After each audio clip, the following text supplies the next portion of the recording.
Hello, I'm Steve Lane. I'm a rock and roll musician and I'm a vinyl enthusiast. I believe that vinyl is the last pure form of music on earth, and that's why I listen to it so often. Today, I'm going to be talking about the album that changed my life. This is a first pressing.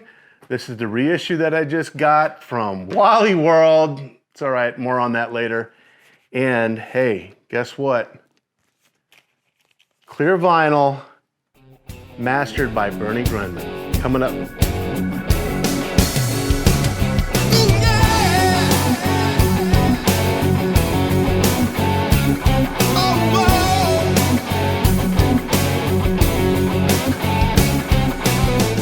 First off, I want to say thanks for everyone that's ever subscribed, that's ever liked one of these videos, and I'd appreciate it if you like what you see, to give me that little thumbs up and to give me that little subscribe. And the reason I call them little is because it's an easy thing to do and it really helps the channel out a lot. It helps the algorithms out there decide what's cool and what's not cool, and I really appreciate the support if you feel like it. Right off the bat, I want to say a thank you and a lot of gratitude to Rocco at Pieces of Vinyl. He gave me a really nice shout out or a recognition, and I'm a big fan of his channel. It's called Pieces of Vinyl, and Rocco's really knowledgeable when it comes to sound and cleaning records and vinyl. And out of the vinyl community, I think he inspired me most to start this show here. So got a lot of gratitude for him, and I want to say I appreciate him. And if you want to check out a really cool resource for vinyl, please check him out, Rocco at Pieces of Vinyl. It's time for me to divulge the reason why I am a musician and why I've decided to be a singer. It's because a long time ago, 40 years ago now, I was going down the escalator at a mall and I saw this album in the window and I was like, you know what, it's time, I'm gonna buy that album. And I went down there with my own money and I bought this right here. We all know what this is. This is Journey Escape, their most famous album with the most famous hits. And it's what brought Journey to the masses. And I was one of the masses when I was a kid. And I listened to him on the radio. I remember hearing Wheel in the Sky a little bit and Any Way You Want It and maybe another song or two, but it just kind of blended in with the other songs. Yeah, the voice is a little bit different. But when I heard the songs on this album, I'm a kid, man. I'm like 12. And I was just blown away. I just could not believe the production and the songwriting and the instruments and most of all the voice. Oh my gosh, Steve Perry's voice blew my mind. Now, that was way back then. And it is now, and Journey's falling apart. What can I say? They're falling apart. And I'd rather not sit here and go on a big, long vamp about this. I just found out that Jonathan Cain and his wife Paula White might be suing Journey or Neil Schon again because he wants to do the 50th anniversary tour and they asked Greg Rowley to do it. And so it's a mess. And that's not it. There's a Steve Perry thing going on, there's a Ross Valerie, and there's a Steve Smith thing going on. There's another thing with an American Express card. There's all these legalities with Journey. It's just, come on, man. Anyway, I'm not here to talk about that. What I would like to talk about is the reissue. Yee-hee, woo-hoo. This came from Epic Records, aka Columbia. Now this is from Walmart, it is from Wally World. What can you do? They're the ones that did this limited edition, translucent, clear vinyl. I think this is really cool. This is the translucent vinyl. And that wasn't the only reason I got it. I got it because it has been produced. It has been reproduced by Steve Perry and John Jackson in 2021. And it's been remastered from the original master tapes by Adam Ayan at Gateway Studios in Portland. And the lacquer cut was by Chris Bellman at Bernie Grundman Mastering in Hollywood, California. So I think the cut was by Chris Bellman, and I'm wondering if Bernie did a little bit of the mastering. I'm hoping he did. I read online that he did, but hey, it's online. Who knows? However, I would like to say that in comparison between the two, there's some good and there's some bad. Here's the good. It sounds better. This is a first copy. This is a first pressing. This is not a first pressing. This is the most recent pressing, but they did a strict vinyl production with Steve Perry and this guy, John Jackson, who I don't know about, but doesn't matter. It's been reproduced. It has been remastered completely from the original master tapes by Adam Ayan at Gateway Studios, and then the lacquer cut Is it Bernie Grundman mastering? So I don't think Bernie did that much on it. I read online that he did, but I don't think he did. But anyway, it sounds great. And I did a really good comparison between the two. I kind of did it song by song, and then I did it side A by side A. There's a pretty big difference. I noticed right off the bat was Don't Stop Believin', the piano. I mean, it just sounds so much more full now, and it has a little bit more depth. I've got a decent cartridge, and I've got a decent table. I've got some good speakers, and I was able to crank it up, and I was able to listen to it quietly, and I compared the two, and he did a good job, these guys. I mean, Steve Perry included. Thank you. Thank you for reviving my favorite album. Yes, I had to buy it from Walmart, but what are you gonna do? I did that with What's Going On with Marvin Gaye, and I saved 20 bucks by doing it. And I used to feel bad about buying records from Walmart, but I'm starting to watch all these other people in the vinyl community buying them up and raving about them. So I'm like, I'll take the plunge again, twist my arm, and man, it's pretty good. Matter of fact, I heard it for the first time without comparing it. I just put it on. And I started listening to it casually. I was actually doing something else. I was like, wait a minute, I need to sit down and hear this. This is different.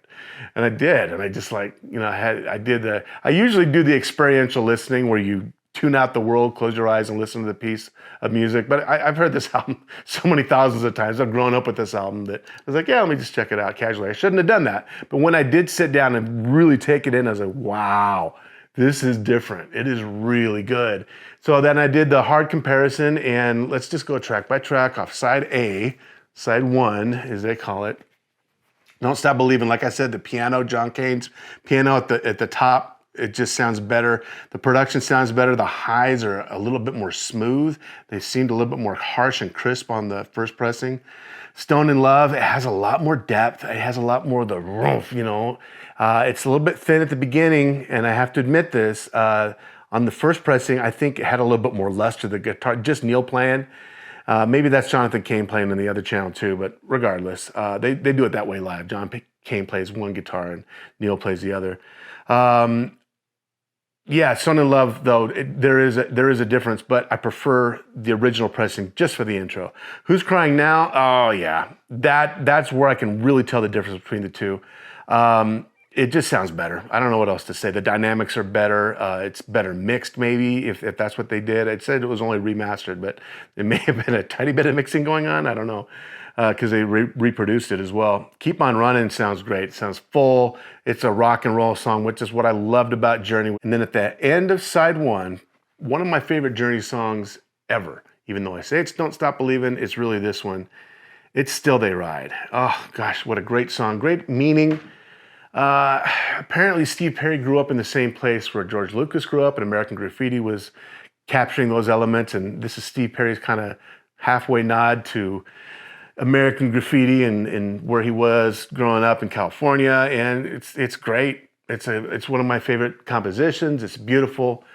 It's a fantastic song, and it closes the album out right, and I compared the two, and the reissue sounds better. This one sounds much better. Have to admit it, got to give it to Walmart for doing this. You know, it's got to be a big box company with the clear vinyl and the reissue and the promotion and all that stuff. But hey, what are you gonna do? The reason this album changed my life is I brought it home from the mall, I put it on, and I listened to the whole thing, and I just could not believe how many good songs were on this album. Then after that, I thought to myself, I want to hear more. So I went out and I got the Captured album back here. I'm gonna talk about that one more on a different video. And that's where I was introduced to the 3 Greg Raleigh albums with him. And I was like, oh my gosh, these guys are the best band ever. And it came with this big poster. I had the poster inside this pressing. I put it above my bed. And I was looking at these guys thinking, I want to be in a band. I want to do music. I want to sing. I don't sing like Steve Perry, but I'm a decent singer. And it's because of Steve Perry. He pushed me to do that. And they're the greatest band when I was a kid. I mean, nowadays my tastes have changed, but they're still up there, man. I've seen them live with the original band, except for Arnell, this last go-around before Steve Machine Gun Smith and Ross Valerie had to take off because they weren't getting paid enough, and that's another part of the drama, but it's all right. Journey, Escape, this is the album that changed my life. Let me just talk real quick about the pros and cons of the reissue. The pros are, it sounds great, and I like the translucent vinyl. It's hit or miss with colored vinyl or clear vinyl. And this is a hit. What do? I go out and buy 4 more and compare them all and say, oh, this one sounds best. I'll send the rest back. No, I'm not going to go through all that hassle. Okay. I mean, yeah, I'm a fan and yeah, I'm an audio geek, but I have my limits, man. This is fine. It sounds good. It sounds much better than the CD. And yes, I compared it. I also have the first issue of the CD that sounds like poo. It sounds better than the first pressing of the vinyl. I have a not so great copy. I think I got it at a dollar bin a few years ago. It's a later pressing and it sounds like tar. I mean, it just sounds bleh. It's not good. This sounds great. It's the first pressing. This sounds better. I couldn't believe it. I didn't think I'd be able to say that with the repress, but it sounds better. They redid it quite a bit. One of the things I don't like about the reissue is this is a die cut cover, and it's really cool with all the pieces of the orb smashing out and around the scarab and whatnot. When I was a kid, I was always feel it and stuff, and they don't have it anymore. I don't like that. They could have done that. I mean, come on, what's an extra touch? Anyway. That's one of the only things I don't like about the reissue. Besides that, it's great. It's awesome. Go out, buy it if you're a Journey fan. If you're not a Journey fan, why are you still watching? No, I'm kidding. I'm kidding. Journey is not an audiophile band, okay? I've read so many blogs on this.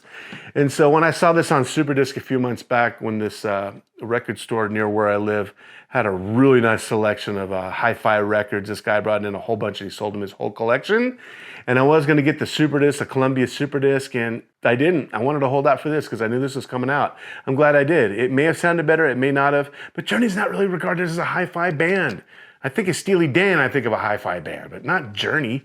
And so it sounds great. They did a great job. And Steve Perry was a part of the remastering for vinyl, the production for vinyl. So it's pretty cool. Anyway, if you like Journey, get it. If you don't like it, don't get it. All right, now it's time for what are we working on right now? What are we working on right now? What are we working on right now? I have written a couple cool songs, and now the songs on the album are complete as far as writing is concerned, and I have them all recorded, the vocals rather. I have all the vocals recorded except for one song, and it's coming along great. It's I've got 6 songs now that are ready to be released. They have been completely restructured and remastered by none other than my awesome producer, Mr. Jay Soto, and I have a full heart of gratitude for the work done thus far. We got 4 more songs to go, and that puppy's coming out pretty quick. I'll keep posted. And yes, I'm gonna put it on vinyl, and yes, I'm excited about it. What are we working on right now? Once again, thank you so much for watching. I really appreciate you being here today with me. If you would like, please hit the like, please hit the subscribe. It helps me out more than you know. Until next time, be cool and keep rocking.